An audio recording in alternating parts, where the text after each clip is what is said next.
할렐루야, 성도 여러분 평안하십니까? 도친군동 말씀과 친구되기, 오늘 그 245번째 날을 맞고 있습니다.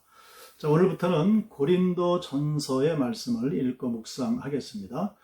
오늘은 고린도 전서 1장부터 6장까지 말씀 범위인데요.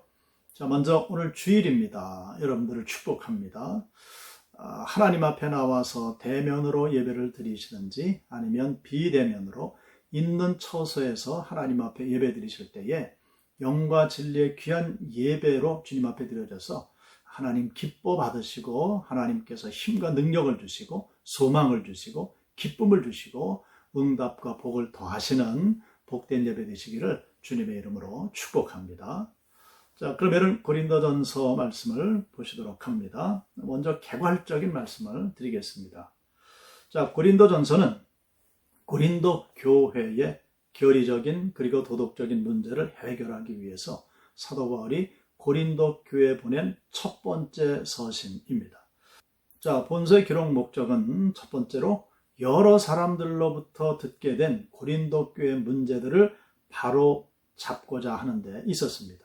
두 번째는 고린도 교회 성도들이 질문한 내용이 있었는데 그 질문한 내용에 대해서 편지로 답변하는 그런 내용으로 되어 있습니다. 예, 기록자는 사도 바울입니다.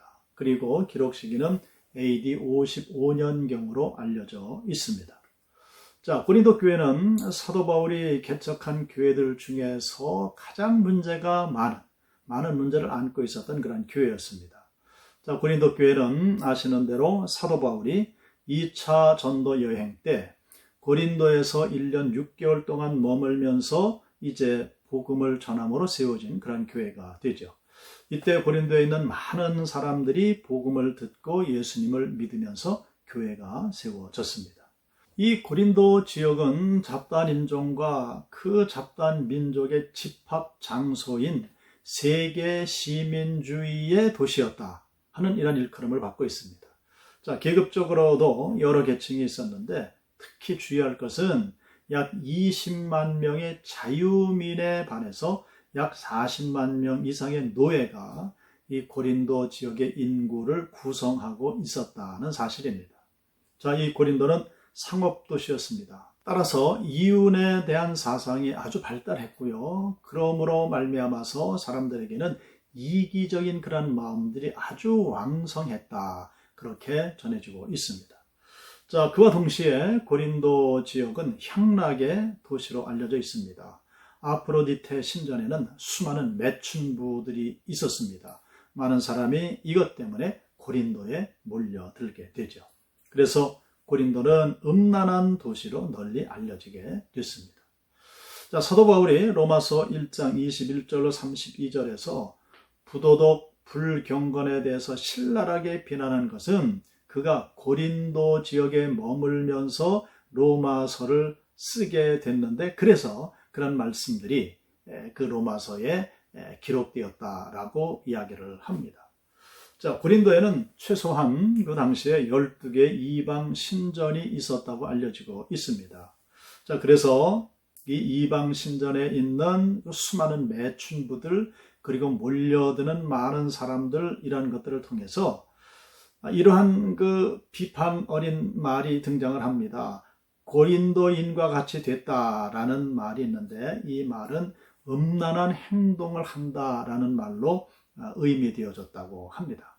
자, 고린도 교회는 바울의 정말론적인 교리를 부인하고 또 교인 중에서 자신의 힘을 과시하려고 교회 안에서 조용히 해결할 문제를 세상 법정으로 끌고 가는 그러한 사람들도 많이 등장을 하게 됩니다. 자, 이러한 이유들로 인해서 사도 바울은 고린도에 보내는 첫 번째 편지를 쓰게 됐고요. 그 내용이 지금까지 남아서 우리가 읽고 묵상하고 있는 겁니다. 자, 그러면은 장별 요약으로 들어가도록 하겠습니다. 자, 1장은 1절 이하 보면 인사와 감사의 내용이 있습니다. 10절 이하 말씀을 보면 고린도 교회 분쟁에 관한 이야기가 기록이 되어집니다. 18절 이하 말씀을 가보면 하나님의 능력과 지혜이신 예수 그리스도를 설파하는 그런 말씀이 있습니다. 자, 2장으로 넘어가게 되면 1절 이하에서 십자가에 못 박히신 그리스도 예수에 대한 말씀을 쭉 기록을 합니다. 그리고 6절 이하 말씀을 가보면은 성령에 관한 성령을 보내신 일을 기록을 하고 있습니다.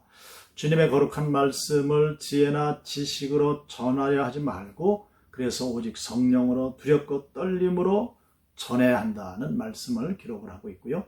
사람의 속마음은 그 사람 본인만 알듯이 하나님의 일도 또한 그 안에 성령님이 존재하는 그런 사람만 알게 된다는 말씀도 있습니다. 주의 생각을 알았다고 오용하여 가르치지 말고 오직 그리스도의 생각이 임하도록 겸손히 성령을 사모하라라는 가르침을 2장에서 주시고 있습니다. 자, 3장을 넘어가게 되면 하나님의 동력자들에 대한 구체적인 가르침의 말씀이 있습니다. 자, 모든 하나님의 백성들은 그리스도를 세우기 위한 동력자들이라는 겁니다. 그러므로 인간적인 그 사람을 세우지 말고 또 그 사람의 능력에 따라 파벌을 만들지 말 것을 말씀을 합니다. 오직 기초는 그리스도시라는 거죠. 그래서 그리스도로 연합해야 한다는 말씀을 주십니다. 자, 모든 그리스도인은 하나님의 성전이기 때문에 하나님의 성전을 더럽히지 말고 하나님의 영이 늘 거하는 것으로 만들라 하는 말씀을 주십니다. 바울이나 아볼로나 게바나 모두 그리스도인들을 양육해 세우기 위해서 존재하는 사람들이니 지혜롭다고 자랑하거나 위대하다 숭배하지 말 것이고 그들 모두 세상 사람들과 똑같다는 것, 그리고 하나님을 위해서 존재한다는 이런 말씀들을 주십니다. 즉 인간이나 단체를 세워서 파벌을 만들지 말고 그리스도 안에서 연합함으로 하나님께 영광이 되고 많은 하나님의 백성들을 바르게 세울 것을 당부하시는 그런 말씀이 되겠죠. 자, 4장으로 넘어가게 되면 그리스도의 일꾼에 관한 말씀을 주십니다. 자, 고린도 교회가 바울과 아볼로파로 분리되어서 서로를 인간적인 기준으로 판단하고 분열하고 있음에 대해서 사도 바울이 강한 어조로 훈계를 하고 있습니다.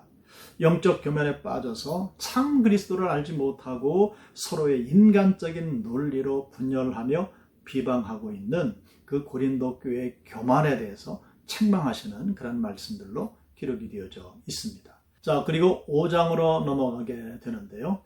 자, 5장의 말씀은 음행한 자를 판단하는 이런 말씀들입니다. 교회 안에 있는 거듭난 그리스도인들의 행실에 관해서 가르치십니다. 묵은 누룩을 없애고 오직 성실함과 진실된 마음으로 진리를 행하고 지키라는 말씀을 주십니다. 형제라 불리는 자들 중에서 음행하거나 탐욕하거나 우상 숭배하거나 욕설하거나 술 취하거나 약탈하는 자들은 교회 밖으로 쫓아내라는 말씀, 그리고 육신을 버리고 돌아오기를 권면할 것을 말씀을 하십니다. 교회 안에 있는 자는 참 그리스도인의 증거를 가진 자로 살아가야 하고요. 그들 중에 믿음이 연약해서 죄를 범했을 때는 권면을 통해 참회를 종용하고 참회한 자들에게는 교회 안에 머무르게 하지만은 그것을 고치지 못하는 자들은, 즉 참회치 못하는 자들은 교회 밖으로 내보내라. 육신을 불태우고 완전한 굴복의 모습이 나오면 다시 교회 안으로 들어올 것을 이제 가르치시는 그런 내용으로 되어 있습니다. 자, 6장의 말씀을 가보면 1절 이하에서는 세상 법정에 교회 일을 가지고 나가지 말라, 송사하지 말라 하는 말씀, 12절 이하 말씀을 가면은 몸으로 하나님 앞에 영광을 돌리라는 말씀이 기록이 되어져 있습니다. 교회 안에서 불의를 행하는 형제들을 교회 안에서 판단하고 해결을 하라는 말씀이죠. 곧 판단받아야 될 불의는 음행, 우상숭배, 간음, 성전환자, 그리고 동성애자, 도둑질하는 자, 탐욕자, 주정뱅이, 욕하는 자, 착취하는 자들이라는 겁니다. 그리고 우리의 몸은 그리스도의 지체이기에 불의를 버리고 주와 합하는 영이 되어서 하나님 앞에 영광을 돌리는 데만 사용해야 한다는 말씀을 우리에게 주십니다. 자, 6장까지 이렇게 말씀을 보셨는데요. 이 말씀을 보면 오늘날 교회들 안에서도 왕왕 일어나는 그런 일들이 거론되고 있음을 우리가 볼 수가 있습니다. 이런 모든 말씀들을 거울로 삼아서 오늘 우리가 섬기는 교회 안에서 모든 성도들이 합력의 선을 이루고 오직 하나님의 영광만 드러낼 수 있는 복된 교회가 되기를 주님의 이름으로 축복합니다. 기도하겠습니다. 참 좋으신 아버지 하나님, 귀한 말씀, 고린도전서의 말씀을 이제 시작하게 됩니다. 이 말씀을 통해 현대교회 안에도 일어나는 그런 모든 일들을 우리가 찾아볼 수가 있사온데, 이 모든 말씀들 반면교사가 되게 하여 주시어서 우리 자신을 돌아보게 하시고, 잘못된 것, 빗나간 것, 이 모든 것들을 깨달아 하나님 앞에 회개하며 참된 교회로 섬겨나갈 수 있는 하나님의 모든 백성들이 되게 하여 주시옵소서. 예수 그리스도의 이름으로 기도드리옵나이다. 아멘.